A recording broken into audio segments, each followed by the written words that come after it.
శ్రీనన్న నా పాదాభివందనాలు.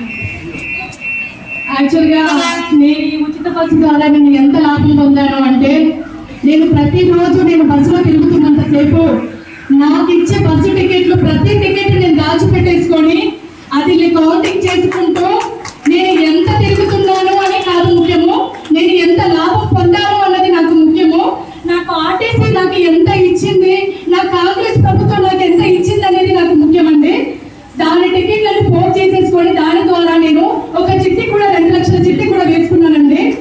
సో నేను దాని మీద వచ్చే డబ్బులతో నా కూతుర్ని చదివించుకోవడం చెప్పేసి నేను చిట్టి వేసుకున్నాను. మా రేవంత్ అన్న నాకు ఇచ్చిన ఈ అవకాశాన్ని నేను చాలా సద్వినియోగం చేసుకుంటున్నాను. ప్రతి మహిళ మరి ఎక్కువగా గొడవ పడకుండా మనకి ఇచ్చిన ఈ అవకాశాన్ని మంచిగా సద్వినియోగం చేసుకొని ప్రభుత్వం 10 కాలాల పాటు చల్లగా ఉండాలని కోరుకుంటున్నాను.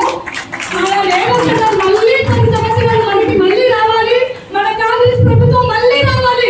జై రేవంత్ అన్న, జై కాంగ్రెస్, జై కాంగ్రెస్. నాకు కాంగ్రెస్ మీద నాకు అభిమానం చాలా ఉందండి. నేను చాలా పేద కుటుంబంలో పుట్టాను నేను, కానీ నాకు ఇచ్చిన ప్రభుత్వం చాలా అవకాశాలు ఇచ్చింది. ఉచిత బియ్యం ఇచ్చిందండి. ప్రతి నెల 15,000 రూపాయలు అవుతుందండి మన ఇంటికి. 1 కిలో 50 రూపాయల కిలో బియ్యం, సన్న బియ్యం తినాలి అంటే.